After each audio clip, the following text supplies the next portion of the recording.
Hello बच्चों, welcome back to the rapid revision session of biology in fighter 1.0 streaming on the YouTube channel of MGCI। इस rapid revision session में हम लोगों ने बच्चों human physiology start किया था, जिसके 3 चैप्टर्स हम लोग बहुत अच्छे से रिवाइज कर चुके हैं।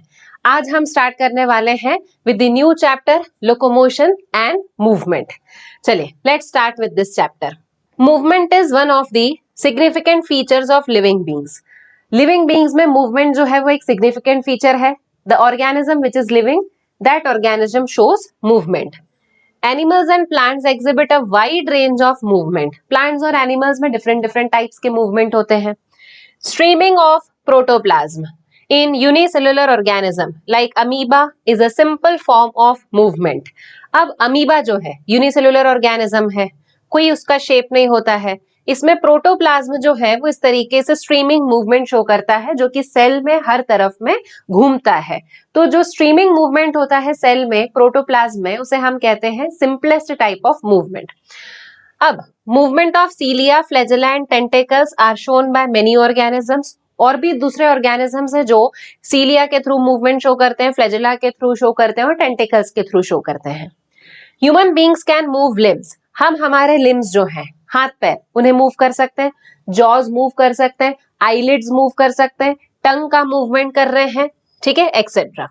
सम of the movement result in change of place और location. Such voluntary movements are called as locomotion. ये मूवमेंट जो है वो हमारी डिस्प्लेसमेंट नहीं करवा रहा, पोजीशन चेंज नहीं करवा रहा है। आईलिड्स का मूवमेंट जो है वो भी पोजीशन चेंज नहीं करवा रहा है, बट ये मूवमेंट हमारी पोजीशन चेंज करवा रहा है। ये मूवमेंट हमें एक जगह से दूसरी जगह पर डिस्प्लेस कर रहा है। ऐसे जो वॉलेंट्री मूवमेंट्स होते हैं जहां डिस्प्लेसमेंट भी होता है, such type of voluntary movements are also called as locomotion. क्या कहा जाता है उसे? लोकोमोशन। क्लियर है? ठीक, तो हम यहां पर ये एक लाइन पढ़ते हैं, एवरी लोकोमोशन इज मूवमेंट। हर एक लोकोमोशन जो है वो मूवमेंट हो सकता है, but not every movement is locomotion. हर एक लोकोमोशन मूवमेंट हो सकता है, पर हर एक मूवमेंट जो है वो लोकोमोशन नहीं हो सकता है। क्लियर है बच्चों इतना? Walking, running, climbing, flying, swimming etcetera are all some forms of locomotory movement. ये सारे जो हमने फीचर्स यहाँ डिस्कस किए हैं, वॉकिंग है, क्लाइंबिंग है, रनिंग है, ये सारे फीचर्स क्या शो करते हैं? लोकोमोटरी मूवमेंट शो करते हैं। ठीक, locomotory structures need not to be different from those affecting other types of movement। अब locomotory structures को ऐसा नहीं होना चाहिए जो बॉडी के दूसरे मूवमेंट्स को अफेक्ट करें। जैसे हमारे जो हाइंड लिम्स हैं, these are our locomotory structure, पर ये थोड़ी फोर लिम्स का जो लोकोमोशन है, सॉरी, फोर लिम्स का जो मूवमेंट है उसको अफेक्ट कर रहे हैं। Clear? For example, in paramecium, cilia helps in the movement of food through the cytopharynx and in locomotion as well। ठीक है, तो सीलिया जो है, जो पैरामीशियम में प्रेजेंट होता है, वो सीलिया लोकोमोशन में भी हेल्प कर रहा है पैरामीशियम को, और साइटोफेरिंक्स के थ्रू एक वर्लपूल भी क्रिएट करता है, जिसके थ्रू फूड जो है वो वाटर के वेव के थ्रू पैरामीशियम की बॉडी में चला जाए। Next, hydra can also use its tentacles for capturing its prey and also use them for locomotion। Hydra जो है वो अपने टेंटेकल्स को, हाइड्रा का स्ट्रक्चर कुछ इस तरीके से हमने देखा था एनिमल किंगडम में, जो अपने टेंटेकल्स से प्रे को कैप्चर भी कर सकता है, डिफेंस में भी हेल्प करता है वो, और खुद की सुरक्षा करने में भी वो इन टेंटेकल्स की हेल्प लेता है, और इन्हीं टेंटेकल्स से हाइड्रा लोकोमोशन भी कर सकता है। ठीक, we use limbs for changes in the body posture and locomotion as well. हम लिम्स का, हाइंड लिम्स का यूज करते हैं बॉडी पोस्चर को चेंज करने में, सिटिंग में, स्टैंडिंग में, ठीक है, बट और इन्हीं लिम्स को हम यूज करते हैं for locomotion also.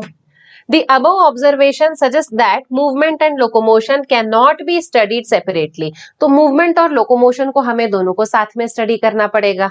The two may be linked by stating that all locomotions are movement, but all movements are not locomotion। ये अभी हमने डिस्कस किया, सारे टाइप के जो locomotions है वो movement हो सकते हैं, बट सारे movements जो है वो locomotion नहीं हो सकते हैं। टंग का movement थोड़ी ना locomotion है। क्लियर?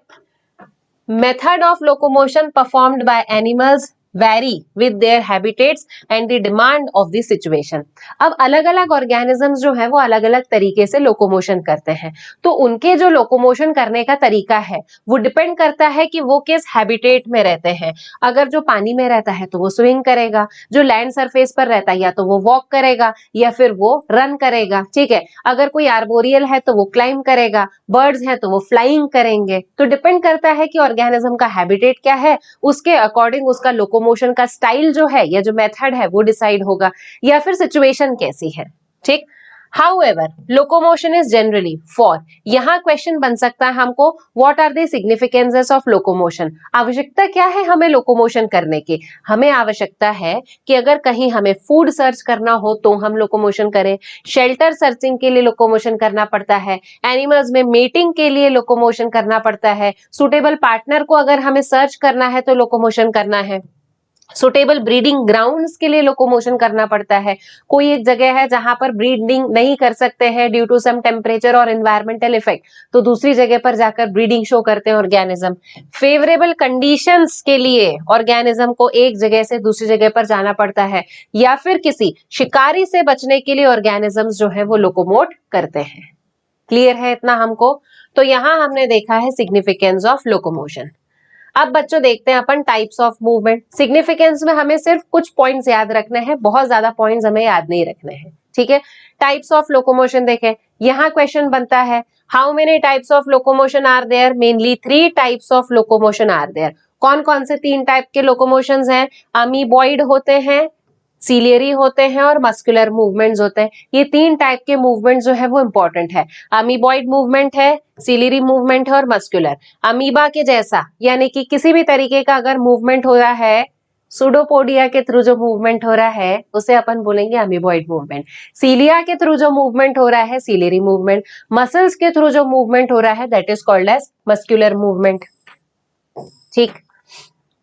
चलिए next, some specialized cells in our body like macrophages and leukocytes. Macrophages और leukocytes जो blood में present होती है, macrophages और leukocytes जो WBCs होती हैं। तो यहाँ डायरेक्ट क्वेश्चन क्या बनेगा? WBC shows which type of movement? तो WBC shows amoeboid movement, ठीक है।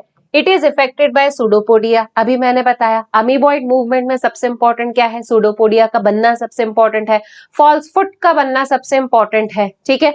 और फॉल्स फुट कैसे बनता है यहां आ सकता है नेक्स्ट वाला क्वेश्चन। फॉल्स फुट बनता है by the streaming movement of protoplasm. जब तक प्रोटोप्लाज्म घूम घूम के प्लाज्मा मेम्ब्रेन को धक्का नहीं देगा, ये प्रोटोप्लाज्म है, इसने घूम घूम के प्लाज्मा मेम्ब्रेन को धक्का दिया, तब ये प्रोटोप्लाज्म इस जगह से मेम्ब्रेन को ऐसे शिफ्ट कर देगा, तो यहां बन जाएंगे false foot which is called as the pseudopodia. तो अमीबा में जिस टाइप से प्रोटोप्लाज्मिक मूवमेंट होता है तो WBCs में भी प्रोटोप्लाज्मिक मूवमेंट होगा और फॉल्स फुट का फॉर्मेशन होगा, ठीक। Cytoskeletal elements like microfilament are also involved in the amoeboid movement, ठीक। साइटोस्केलेटल मूवमेंट यानी कि जो सेल में स्केलेटन्स होते हैं जैसे माइक्रोफिलामेंट है, माइक्रोबॉडीज होती हैं, ये भी इन अमीबॉइड मूवमेंट में इंपॉर्टेंट होती हैं। क्लियर? नेक्स्ट, सिलियरी मूवमेंट जो कि most of our internal tubular organs में होता है। यहाँ क्वेश्चन बन सकता है सिलियरी मूवमेंट हमारी बॉडी में कहाँ होता है? इंटरनल ट्यूबुलर ऑर्गन्स में होता है। जहां पर प्रेजेंट होती है सीलिएटेड एपिथेलियम वहां पर होगा ciliary movement. The coordinated movements of the cilia in the trachea helps in removing of dust particles and some of the foreign substances inhaled along with the atmospheric air।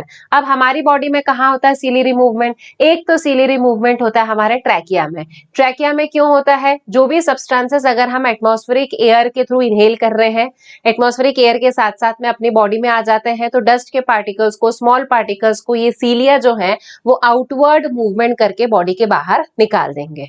तो एक तो ciliary movement कहाँ होता है? हमारे respiratory tract में यानी कि ट्रैकिया में, ठीक। दूसरा सीलियरी मूवमेंट कहाँ हो रहा है? दूसरा सीलियरी मूवमेंट होता है फीमेल रिप्रोडक्टिव सिस्टम में। फीमेल रिप्रोडक्टिव सिस्टम में कहाँ? इन फंडिबुलम में। याद आ गया होगा आप लोगों को बच्चों, इन फंडिबुलम। क्लियर है? यहां फैलोपियन ट्यूब में, ठीक है, not specifically in infundibulum. Fallopian tube में होता है नेक्स्ट टाइप का सीलियरी मूवमेंट। फेलोपियन ट्यूब में सबसे पहले तो होगा यहाँ पर एग का मूवमेंट, ओवम का, फिर उसके बाद में इसी फेलोपियन ट्यूब में यहाँ पर हो जाएगा फर्टिलाइजेशन, फिर एम्प्यूला वाले पार्ट में यहाँ पर होगा जाइगोट का सीलियरी मूवमेंट। तो फेलोपियन ट्यूब में तो अलग अलग चीजों का मूवमेंट होता है ना।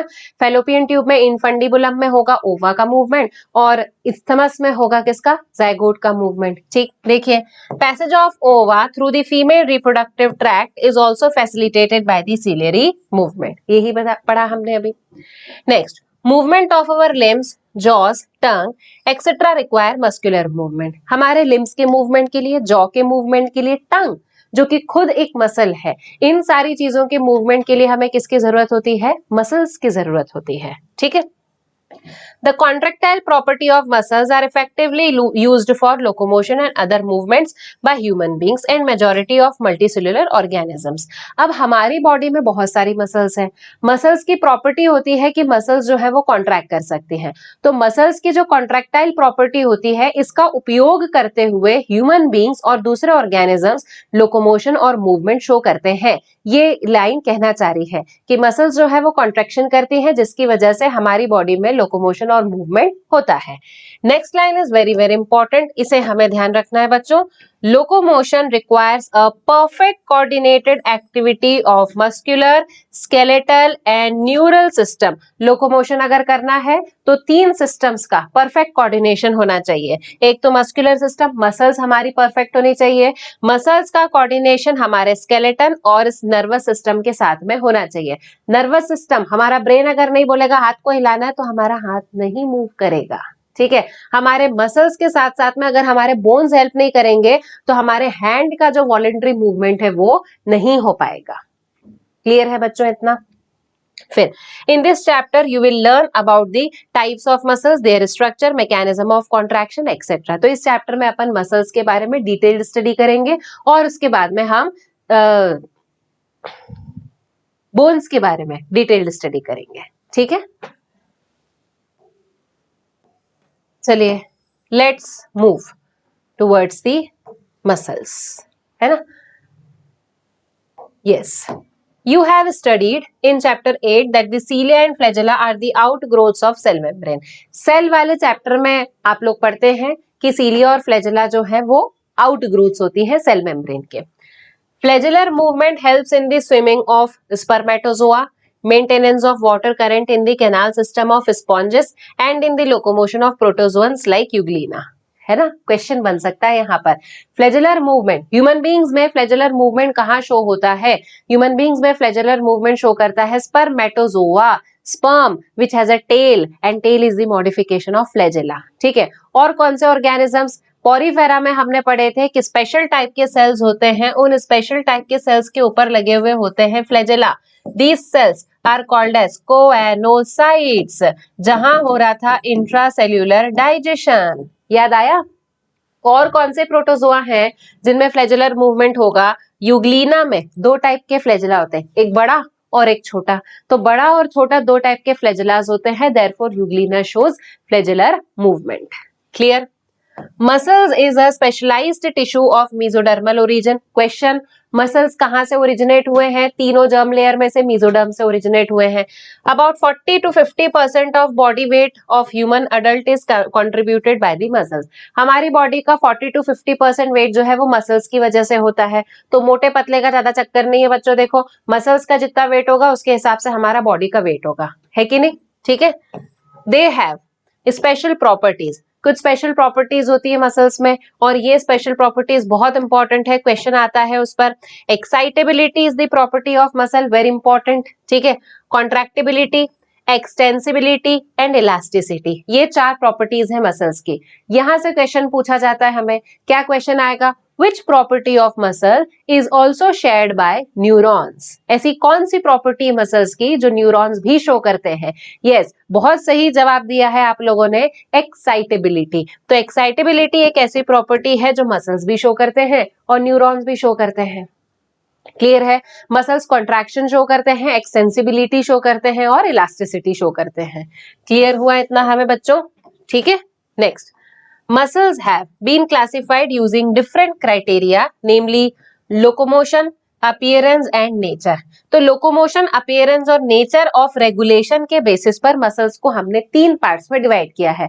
किस बेसिस पर? Location, appearance and nature of regulation. कहाँ पाई जाती है, दिखती कैसी है और रेगुलेट कैसे होती है, इसके बेसिस पर 3 टाइप की डिफरेंट मसल्स है हमारे पास। बच्चों इस पर क्वेश्चन बन सकता है, ध्यान रखेंगे अपन। Location, appearance and nature of regulation. तो 3 टाइप की मसल्स कौन सी है? स्केलेटल है, विसरल है और कार्डियक है। ठीक है, सबसे पहली वाली मसल अपन देखते हैं, स्केलेटल मसल। ठीक है, skeletal muscles are closely associated with the skeletal components of the body. जो बॉडी के स्केलेटल कंपोनेंट से, हड्डियों से, बोन से जुड़ी हुई होती है, उस टाइप की मसल्स को क्या बोला जाता है? That type of muscles are called as skeletal muscles. Clear? तो स्केलेटल मसल्स कैसी होती हैं? स्केलेटल मसल्स वो हैं जो हमारे स्केलेटल कंपोनेंट से जुड़ी हुई होती हैं।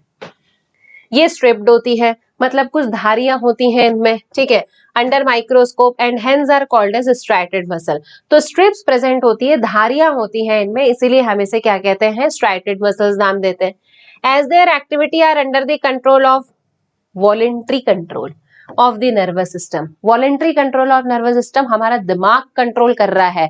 अभी मेरी इच्छा हो रही है कि मैं इस हाथ को 360 डिग्री रोटेट करूं, कौन कंट्रोल कर रहा है? मेरा सीएनएस कंट्रोल कर रहा है। तो स्केलेटल मसल्स का जो कंट्रोल है that is voluntary control. Voluntary control यानी कि by the CNS, by your brain.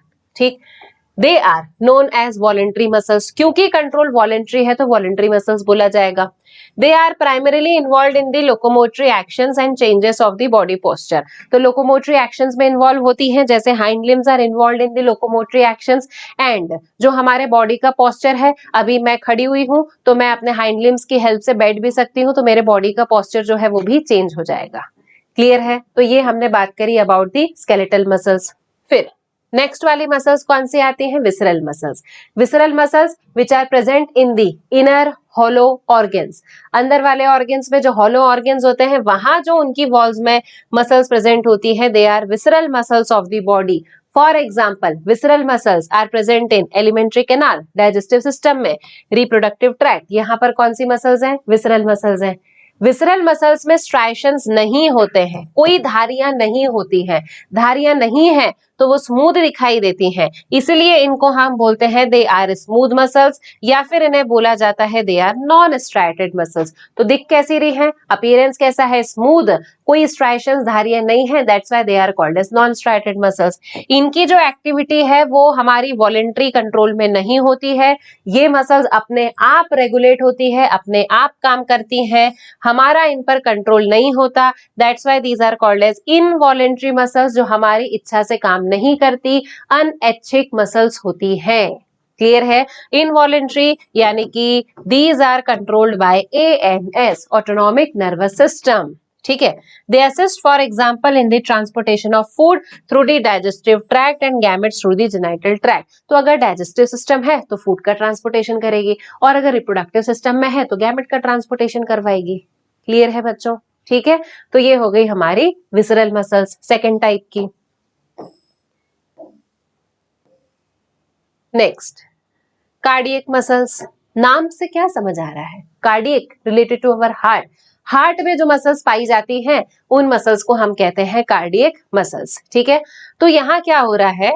Many cardiac muscle cells assemble in the branching pattern to form the cardiac muscles. ठीक है, बहुत सारी कार्डियक मसल्स जो है वो ब्रांचिंग पैटर्न में आ जाती है। ब्रांचिंग पैटर्न मतलब है तो ये सिलेंड्रिकल, पर ये ब्रांचेस शो करने लग जाती हैं। ठीक, ब्रांचिंग शो करने लगती है, इसलिए हम इसको कहने लगते हैं कि this branch, this muscle show branching pattern. ठीक, अपीयरेंस में कैसी हैं? स्ट्राइटेड होती हैं, तो हम इन्हें बोलते हैं these are also striate muscle. But control कैसा है? कंट्रोल इनका है इनवॉलेंट्री, तो हमने स्केलेटल मसल को बोला था स्ट्राइएटेड एंड वॉलेंट्री, हमने स्मूथ मसल को बोला है नॉन स्ट्राइएटेड एंड इनवॉलेंट्री, हम कार्डियक मसल को बोलते हैं कि दिखने में स्ट्राइएटेड है बट कंट्रोल हमारा ब्रेन नहीं कर रहा है, कंट्रोल अपने हाथ से ही हो रही है, ये खुद से कंट्रोल होती है, therefore these muscles are involuntary in nature. कैसी होती है ये? इनवॉलेंट्री नेचर की, क्योंकि नर्वस सिस्टम हमें इस मसल्स को कंट्रोल करने की अनुमति नहीं देता है। और हमने ये भी पढ़ा है कि हमारे जो हार्ट की एक्टिविटीज हैं दीज आर कंट्रोल्ड इंट्रिंसिकली। कोई एक इंटरनल फैक्टर है जो कंट्रोल करता है, कौन सा इंटरनल फैक्टर है? ऐसे नोड है जो हमारे हार्ट की एक्टिविटीज को इंट्रिंसिकली कंट्रोल करने का काम करता है। क्लियर है बच्चों? ठीक ना, लेट अस एग्जामिन अ स्केलेटल मसल। अब हमें यहाँ पर स्केलेटल मसल की डिटेल्ड स्टडी करना है, ठीक है? तो अब हम स्केलेटल मसल को देखते हैं। इस मसल को देखने के लिए हम उसका स्ट्रक्चर और मैकेनिज्म ऑफ कॉन्ट्रैक्शन दोनों चीजें देखेंगे, ठीक? Each organized skeletal muscle in our body is made up of number of muscle bundle which are also called as fascicles, ठीक है? तो ये हमने बना लिया यहाँ पर हमारी एक मसल, ये हमने बता दी, ठीक है? ये हमारी एक मसल है। तो मसल्स जो है वो किसकी बनी हुई है? Of the number of muscle bundles. कौन से हैं यहाँ पर मसल बंडल? देखे जरा, देखो ये है आपका एक मसल बंडल, ये है हमारा यहाँ पर दूसरा muscle bundle. These muscle bundles are called as the fascicle, या फिर इसको अपन बोलते हैं मसल फेसिकुलाई। क्लियर है? क्या बोलेंगे? मसल फेसिकुलाई, या फिर इसको अपन बोलते हैं muscle bundle. held together by the common collagenous connective tissue layer called as fascia। अब ये जो मसल बंडल्स हैं these are held together by the fascia। fascia एक टाइप का कनेक्टिव टिश्यू है जिससे ये मसल बंडल्स जो है वो आपस में जुड़े हुए हैं। तो दोनों मसल बंडल्स आपस में किससे जुड़े हुए हैं? वो fascia नाम के कनेक्टिव टिश्यू से जुड़े हुए हैं। क्लियर है? अब इन मसल बंडल्स के अंदर क्या है? इस मसल बंडल के अंदर हम देखेंगे तो ये मसल बंडल के अंदर ऐसे छोटे छोटे से स्ट्रक्चर्स हमें दिखाई दे रहे हैं। क्या है ये छोटे छोटे से स्ट्रक्चर्स? ये स्ट्रक्चर्स हैं यहाँ पर मसल फाइबर। पर मैडम आप तो फाइबर बोल रहे हो, तो फाइबर तो लंबे होते हैं, देख रहे हैं ना अभी हम। ये देखो, ये यहाँ पर निकल गए हमारे इलोंगेटेड टाइप के मसल फाइबर्स। क्या आ गए हैं? ये मसल फाइबर्स, ठीक है? और इन मसल फाइबर्स को ब्लड सप्लाई देने के लिए क्या है? ब्लड कैपिलरीज भी यहाँ पर प्रेजेंट है। क्लियर है? ठीक। मसल्स को बाहर से कवर करने वाली जो लेयर है, this layer is called as epimysium. क्या बोला जाता है? Outer most layer of muscle is called as epimysium. जो मसल बंडल है इसको कवर करने वाली जो लेयर है this is called as the perimysium. क्या कहेंगे इसे? पेरीमाइसियम। और जो मसल फाइबर को आउटर मोस्ट कवर, जो मसल फाइबर को कवर कर रही है this is called as endomysium. और ये ही जो एंडोमाइसियम है, इसी एंडोमाइसियम को अपन क्या बोलते हैं? सार्कोलेमा। क्या बोला जाता है? सार्कोलेमा। तो सार्को का मतलब क्या होता है? Study of muscles is called as sarcology, और it is also called as myology. Clear है? मसल्स की स्टडी को या तो सार्कोलॉजी बोलते हैं या फिर मायोलॉजी बोलते हैं। तो अगर सार्को मतलब आया है रिलेटेड टू मसल, लेमा मतलब आया है related to the plasma membrane. Clear? तो एपिमाइसियम मसल बंडल को कवर करने वाली होगी पेरीमाइसियम, और मसल फाइबर को कवर करने वाली होती है एंडोमाइसियम। इसका फ्लो चार्ट बच्चों पूछा जाता है हमसे, ठीक है? तो सबसे पहले अपन ने कह दिया मसल, मसल में प्रेजेंट होते हैं मसल बंडल, मसल बंडल में प्रेजेंट होते हैं मसल फाइबर्स, ठीक है? या फिर अपन जिसको बोलते हैं मायोसाइट। मसल फाइबर के अंदर प्रेजेंट होते हैं मायोफाइब्रल्स। मायोफाइब्रल्स जो हैं ये बने हुए होते हैं दो चीजों के, ये दो फिलामेंट्स के बने हुए होते हैं, एक्टिन और दूसरा वाला होता है इसमें मायोसिन। कौन से दो फिलामेंट्स है इसमें? एक्टिन और मायोसिन फिलामेंट्स। ये फ्लो चार्ट हमें एग्जाम में पूछा जाता है बच्चों, प्लीज इसे ध्यान रखिएगा, ठीक? और आउटर मोस्ट लेयर एपिमाइसियम, फिर आएगी पेरीमाइसियम, और फिर उसके बाद में होगी एंडोमाइसियम। क्लियर है? तो ये हमने मसल्स का स्ट्रक्चर देख लिया, सेक्शनल व्यू, ठीक है? चलिए, now each muscle fibre is lined by the plasma membrane called as sarcolemma. Muscle fibre के बाहर एक स्ट्रक्चर है, मेम्ब्रेन है, एंडोमाइसियम, इसी को क्या नाम दिया? सार्कोलेमा। Enclosing the sarcoplasma. जैसे सेल होगा, सेल की प्लाज्मा मेम्ब्रेन है, प्लाज्मा मेम्ब्रेन के अंदर साइटोप्लाज्म है, वैसे ही यहाँ पर प्लाज्मा मेम्ब्रेन को क्या नाम दिया? सार्कोलेमा। उसके अंदर क्या प्रेजेंट है? सार्कोप्लाज्म प्रेजेंट है। Muscle fibre is syncytium as the sarcoplasm contains many nuclei.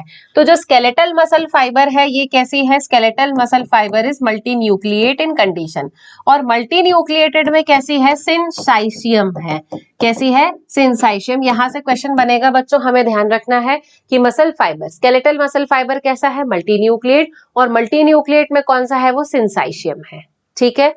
फिर the endoplasmic reticulum called as sarcoplasmic reticulum of the muscle fiber is the storehouse of calcium ion.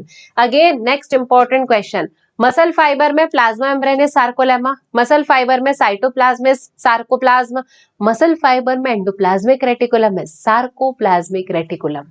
क्या बोलेंगे इसे अपन? Sarcoplasmic reticulum. और ये sarcoplasmic reticulum काम क्या कर रहा है? Store house of calcium ion है, कैल्शियम आयन को स्टोर करके रख रहा है। ठीक। A characteristic feature of muscle fiber is the presence of large number of parallelly arranged filaments in the sarcoplasm called as myofilament और myofibril। ठीक है।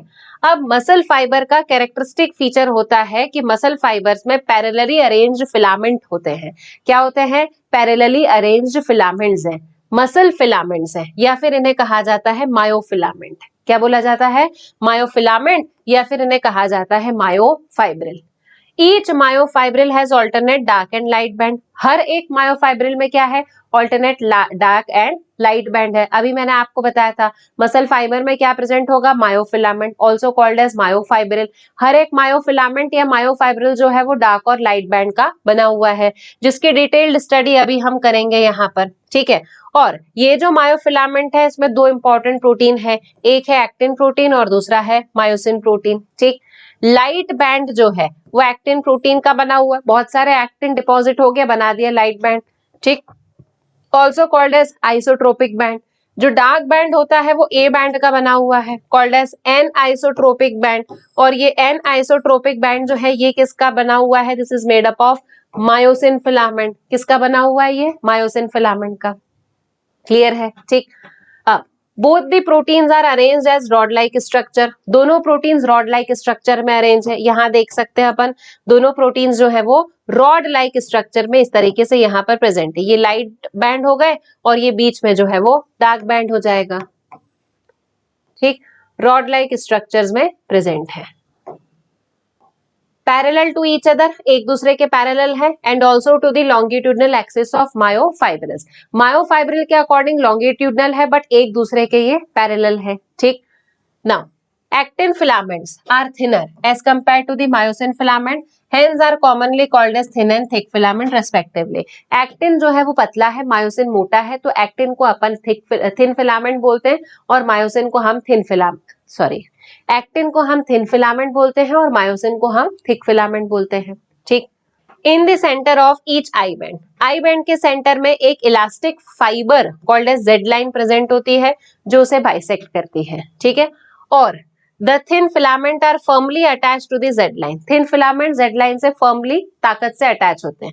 thick filament जो है उसके बीच में भी हमें यहाँ पर एक लाइन दिखाई देती है मिडिल में, जिसे कहा जाता है M लाइन। क्या नाम होता है उसका? M line.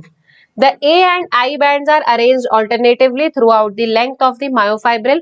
पूरे myofibril में जो डार्क बैंड है और लाइट बैंड है वो ऑल्टरनेटिवली अरेंज है।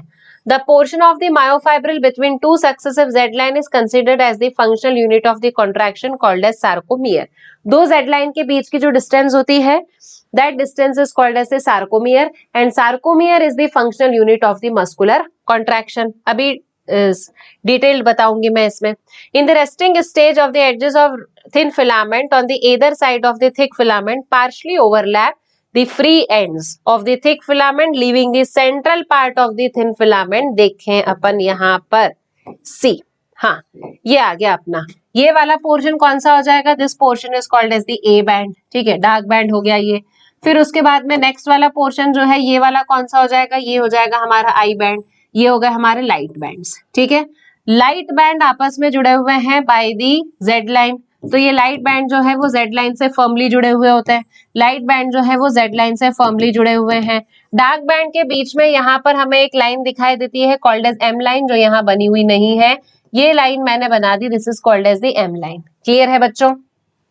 Distance between two Z line, this distance is called as the sarcomere. ठीक, अब रेस्टिंग स्टेज में क्या हो रहा है कि जो आई बैंड है, इस आई बैंड के कुछ पोर्शन ने ए बैंड को ओवरलैप करके रखा है, मतलब इतना पोर्शन ए बैंड का कैसा है, ओवरलैप्ड है।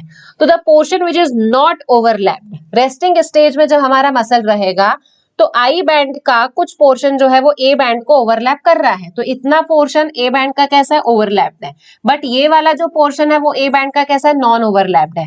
तो जो नॉन ओवरलैप्ड रीजन होता है, इस नॉन ओवरलैप्ड रीजन को क्या बोलते हैं अपन, this is called as the H zone. क्या कहा जाता है, this is called as the H zone. Clear है बच्चों?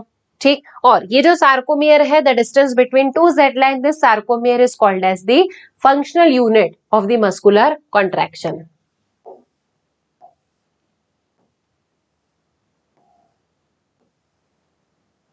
यस, अब हम स्टार्ट करते हैं इसमें स्ट्रक्चर ऑफ कॉन्ट्रैक्टाइल प्रोटीन। दो कॉन्ट्रैक्टाइल प्रोटीन है हमारे पास में। कौन से दो कॉन्ट्रैक्टाइल प्रोटीन है, एक है एक्टिन और दूसरा होता है मायोसिन। तो इन दोनों कॉन्ट्रैक्टाइल प्रोटीन्स का हम स्ट्रक्चर देखते हैं। सबसे पहले हम किसका स्ट्रक्चर देख रहे हैं इसमें, एक्टिन का। Each actin filament is made up of two F actin helically bound to each other. ठीक है, देखिए यहां पर ये जो है, this is the structure of actin. ये एक्टिन है, हर एक एक्टिन जो है वो किसका बना हुआ है, हेलिकली, हेलिकल में दो यहाँ एफ एक्टिन प्रेजेंट है। ठीक है, एक्टिन में दो सब यूनिट्स होती है, एक होती है एफ एक्टिन और दूसरी होती है जी एक्टिन। कौन सी होती है, एफ एक्टिन और जी एक्टिन। जी एक्टिन मतलब ये सर्कल सर्कल, गोले गोले। ठीक है, ये गोले गोले जब जुड़ जाएंगे तब क्या बन जाएगा, filamentous actin called as the F actin. तो पूरे एक्टिन में कितने फिलामेंटस एक्टिन है, दो है। और ये दो फिलामेंटस एक्टिन कैसे प्रेजेंट है, हेलिकली एक दूसरे से इस तरीके से जुड़े हुए हैं। तो हेलिकली दो एफ एक्टिन जो है वो आपस में जुड़े हुए होते हैं और मिलकर एक एक्टिन का फॉर्मेशन करते हैं। ठीक, each F actin is polymer of monomeric G actin. हर एक एफ एक्टिन किसका बना हुआ है, जी एक्टिन का।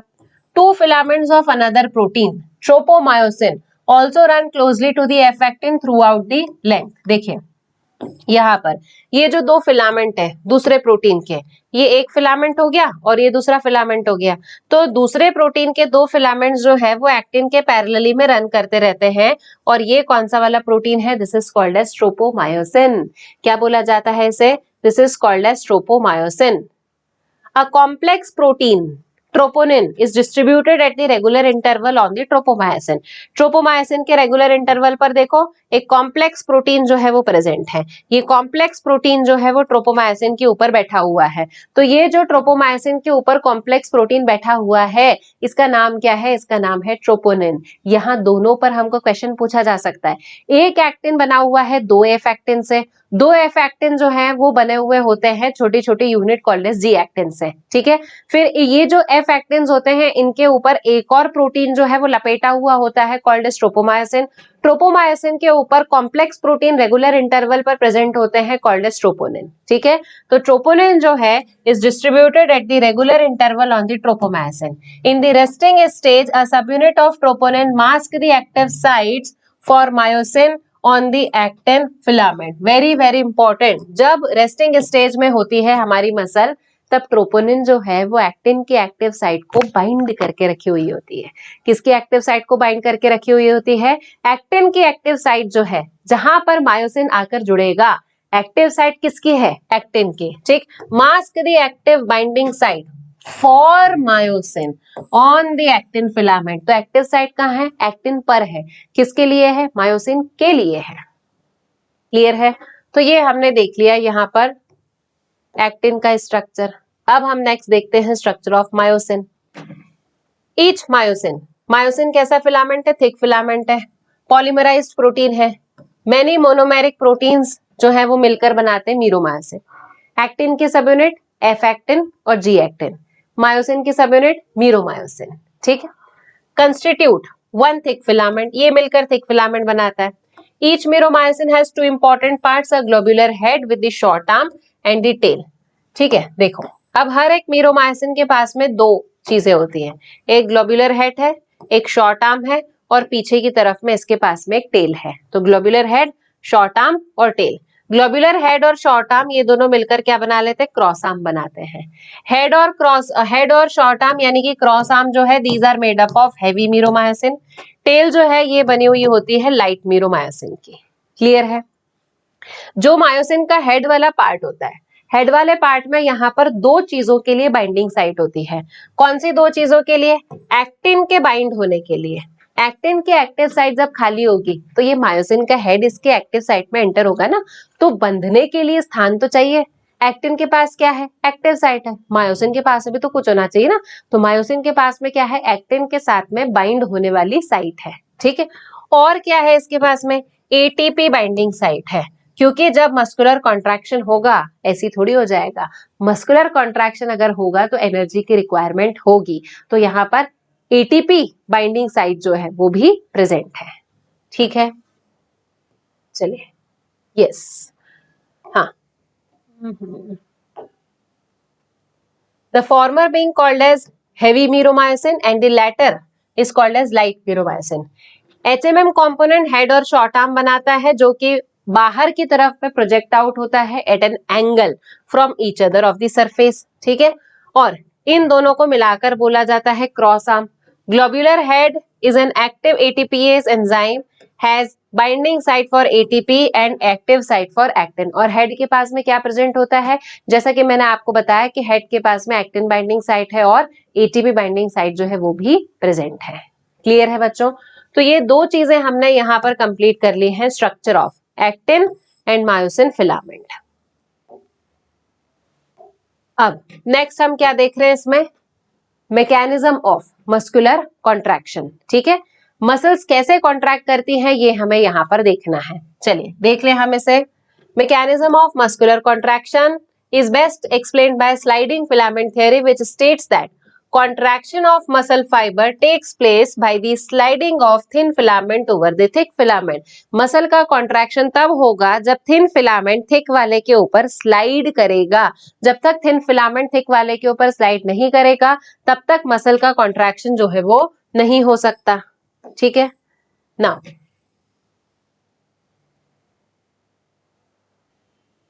yes, muscle contraction is initiated by the signal sent by CNS via the motor neuron. ठीक है, सबसे पहले क्या करना पड़ेगा, अगर हमें मसल्स को कॉन्ट्रैक्ट करना है तो सबसे पहले हमारा सीएनएस जो है वो सिग्नल को भेजेगा। सीएनएस अगर सिग्नल भेज रहा है तो सेंसरी के थ्रू थोड़ा ना भेजेगा, मोटर न्यूरॉन के थ्रू भेजेगा। ठीक है, तो motor neuron along with the muscle fibre connected to it constitute a motor unit. क्या बोला जाता है, मोटर यूनिट। ये हमने बना लिया यहाँ पर मोटर न्यूरॉन, मोटर न्यूरॉन का ये एंड हो गया और यहाँ पर हमने बना ली है मसल। इस पूरे स्ट्रक्चर को क्या बोलेंगे, this complete structure is called as motor unit. और यहाँ पर the junction between the motor neuron, ये जो मोटर न्यूरॉन है और ये जो हमारी मसल है, तो मोटर न्यूरॉन और मसल के बीच में जो जंक्शन है, इस जंक्शन को अपन क्या बोलते हैं, न्यूरोमस्कुलर जंक्शन, एनएमजे, या फिर इसे कहा जाता है मोटर एंड प्लेट। क्या बोला जाता है, motor end plate. So the junction between a motor neuron and a sarcolemma of the muscle fibre is called as NMJ, या फिर इसे कहा था है मोटर एंड प्लेट। ठीक, a neural signal reaching this junction releases a neurotransmitter acetylcholine which generates action potential on the sarcolemma. जैसे ही ये neuron signal लेकर आया है, सिग्नल जो है वो न्यूरॉन के एंड तक जाएगा, एक्सॉन तक। एक्सॉन में प्रेजेंट होते हैं सिनेप्टिक नॉब, सिनेप्टिक नॉब्स जो है वो रैप्चर हो जाएंगे, सिनेप्टिक वेसिकल्स जो है वो रैप्चर हो जाएंगे, रिलीज होगा उसमें से न्यूरोट्रांसमीटर, न्यूरोट्रांसमीटर जाएगा मसल के सरफेस तक, क्योंकि इस मसल के सरफेस पर उसके रिसेप्टर्स हैं। अगर यहाँ रिसेप्टर्स नहीं होंगे तो ये मसल कभी भी कॉन्ट्रैक्ट नहीं होंगी, रिसेप्टर्स अगर हैं तो ही ये मसल जो है वो कॉन्ट्रैक्ट होगी। क्लियर, तो एसिटाइलकोलिन आया, एसिटाइलकोलिन के रिसेप्टर इस मसल के पास में थे, मसल ने पहचान लिया, मसल ने जनरेट किया एक्शन पोटेंशियल, यानी कि मसल में डिपोलराइजेशन जो है वो स्टार्ट हो गया। ठीक, ये जो सिग्नल आया है अब ये पूरे मसल फाइबर के ऊपर स्प्रेड हो जाएगा। मसल फाइबर के ऊपर स्प्रेड हो गया मतलब मसल के अंदर भी जाएगा। मसल के अंदर जब ये जाएगा तब ये सार्कोप्लाज्मिक रेटिकुलम से क्या रिलीज करवा देगा, कैल्शियम आयन को रिलीज करवा देगा। कैल्शियम कहाँ आ गए, पूरे साइटोप्लाज्म में कैल्शियम ही कैल्शियम भर गए हैं। अब ये कैल्शियम क्या करेगा, कैल्शियम जो है वो ट्रोपोनिन के एक यूनिट के साथ में बाइंड करेगा और ट्रोपोनिन जो है वो एक्टिव साइट को छोड़ देगा। देखो क्या होगा यहाँ पर बच्चों, ट्रोपोनिन बैठा हुआ है, मैं नहीं हटूंगा एक्टिव साइट से, जब तक तुम कैल्शियम नहीं लाके दोगे तब तक मैं यहाँ से नहीं हटूंगा। तो ट्रोपोनिन वेट कर रहा है कैल्शियम का, जैसे ही कैल्शियम आ जाएगा ट्रोपोनिन की एक साइड कैल्शियम के साथ में बाइंड हो जाएगी, ट्रोपोनिन वहीं का वहीं घूम जाएगा, हटता नहीं है वो, वहीं का वहीं क्या हो जाएगा, घूम जाएगा। तो ट्रोपोनिन घूम गया, एक्टिव साइट खाली हो गई। जैसे ही एक्टिव साइट की अनमास्किंग हुई, जैसे ही इस एक्टिव साइट की अनमास्किंग हुई, मायोसिन का हेड इस एक्टिव साइट में जाके जुड़ गया। क्लियर है? ठीक, तो विद अ सब unit of troponin on the actin filament and thereby remove the masking of active site for myosin. Myosin के लिए जो एक्टिव साइट थी वो अनमास्क हो गई है। अब यहाँ एनर्जी का यूज करेंगे, एटीपी का हाइड्रोलिसिस होगा। Myosin head now binds to exposed active site on actin to form the cross bridge. जब तक यहाँ पर एटीपी का हाइड्रोलिसिस नहीं होगा तब तक यहाँ पर क्रॉस ब्रिज का फॉर्मेशन नहीं होगा। तो बच्चों क्वेश्चन क्या आएगा यहाँ पर कि यहाँ पर एटीपी का हाइड्रोलिसिस हो रहा है, एटीपी का हाइड्रोलिसिस होने के बाद में क्रॉस ब्रिज का फॉर्मेशन हुआ, यानी कि मायोसिन का हेड एक्टिन के साथ में जाकर जुड़ गया, फिर उसके बाद में अब क्रॉस ब्रिज तो बन गया, मसल जो है वो तो जुड़ गई, कॉन्ट्रैक्शन की प्रोसेस तो स्टार्ट हो गई है। और कॉन्ट्रैक्ट करना है इसे, यही थोड़ी रुक जाएगा, ये आगे और बढ़ेगा, इस मसल को और कॉन्ट्रैक्ट करना है और कॉन्ट्रैक्ट करना है। तो कैसे किया जाएगा, इस क्रॉस ब्रिज को तोड़ना पड़ेगा। तो इस क्रॉस ब्रिज को अगर हमें तोड़ना है तो क्या करना पड़ेगा, यहाँ पर जो हाइड्रोलिसिस के बाद में यहाँ एडीपी बचा था, let's convert this ADP again into ATP. इस एडीपी को जब तक वापस से एटीपी में कन्वर्ट नहीं करेंगे तब तक ये क्रॉस ब्रिज जो है वो नहीं टूटेगा। कहां से लाएंगे इसको, एडीपी से एटीपी में कन्वर्जन के लिए एक फॉस्फेट लाना है। कहां से लाओगे तुम, अपनी बॉडी में जरूरत होती है एक प्रोडक्ट की which is called as creatine phosphate. ये क्रिएटिन फॉस्फेट हम खाते हैं, इसमें से फॉस्फेट ये आएगा, एडीपी के साथ में जुड़कर क्या बना लेगा, ये फाइनली इसने एटीपी बना ली। जैसे ही यहाँ पर एटीपी बन जाएगी वैसे ही क्रॉस ब्रिज जो है वो टूट जाएगा। क्लियर? तो जब एटीपी का हाइड्रोलिसिस होगा तो हाइड्रोलिसिस के बाद में क्रॉस ब्रिज बनेगा। जब यहाँ पर हाइड्रोलिसिस होने के बाद में क्या बचा, यहाँ सिर्फ एडीपी बचा है।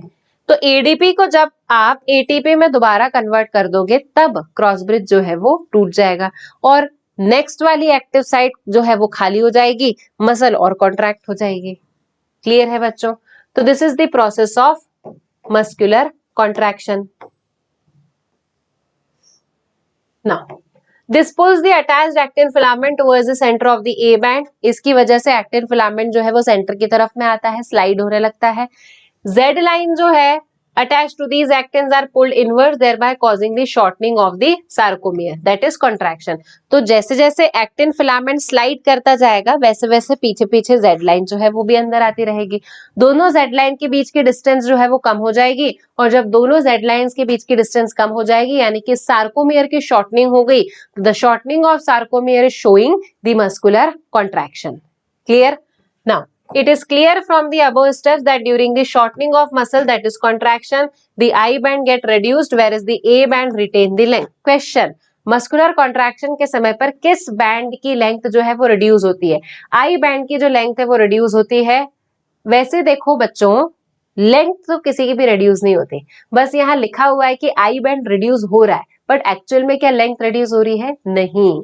ए बैंड जो है वो ओवरलैपिंग के कारण छोटा होता रहता है, बट यहाँ पर लेंथ किसी की भी रिड्यूस नहीं हो रही है। ठीक है, ए बैंड की लंबाई उतनी की उतनी रहती है, बस ए बैंड ओवरलैपिंग के कारण दिखना बंद हो जाता है। आई बैंड जो है वो धीरे धीरे रिड्यूस होने लगता है, बट उसकी लेंथ जो है वो भी कम नहीं होगी। तो लंबाई किसी की भी कम नहीं होती है, बस ओवरलैपिंग और नॉन ओवरलैपिंग जोन जो है वो बढ़ सकता है और कम हो सकता है।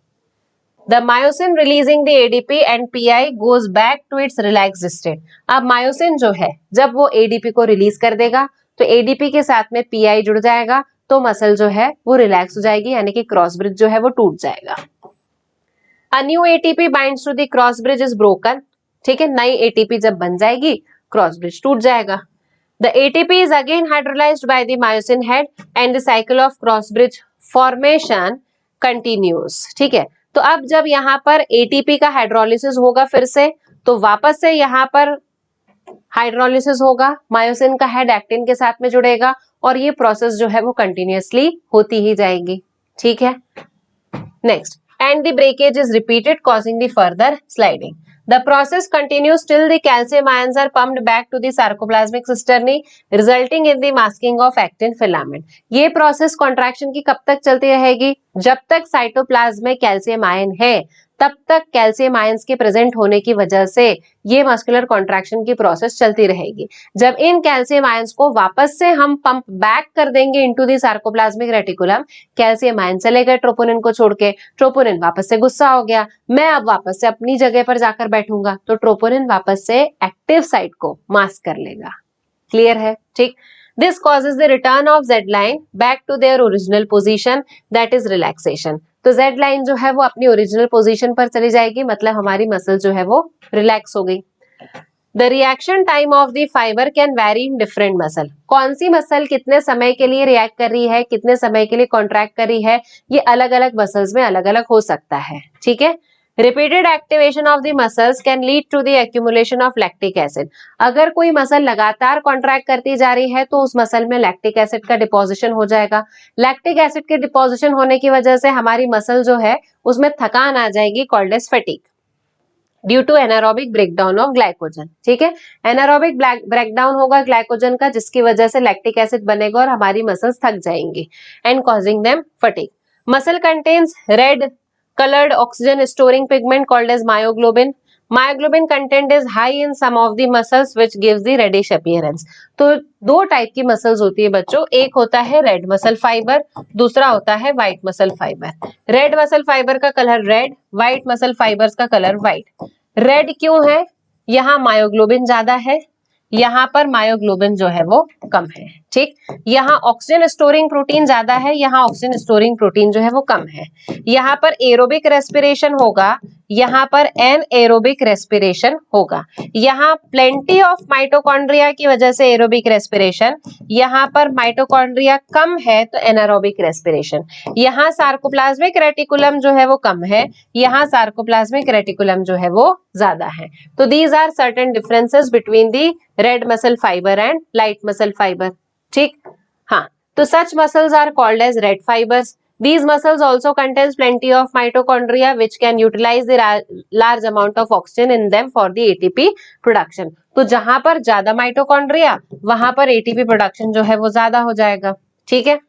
Next, These muscles therefore can also be called as aerobic muscles. In muscles को एरोबिक मसल्स भी बोल सकते हैं।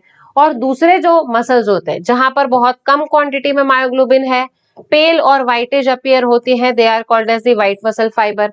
Number of mitochondria are few in them but the amount of sarcoplasmic reticulum is very high. Sarcoplasmic reticulum उसमें बहुत ज्यादा होगा। They depend on anaerobic process of energy. और इन मसल्स में क्या होती है? एनारोबिक प्रोसेस होती है एनर्जी की, मतलब एनर्जी का फॉर्मेशन तो करेंगे पर रेड मसल फाइबर के कंपैरिजन में कम करेंगे। क्लियर है? और रेड मसल फाइबर एरोबिक तरीके से एनर्जी बना रहे हैं, व्हाइट मसल फाइबर जो है वो एनारोबिक तरीके से एनर्जी बना रहे हैं। रेड मसल फाइबर में यहां पर जो कॉन्ट्रैक्शन हो रहा है, यहां पर कॉन्ट्रैक्शन होता है स्लो, ज्यादा टाइम पीरियड के लिए, और व्हाइट मसल फाइबर में कॉन्ट्रैक्शन होता है फास्ट, कम समय के लिए।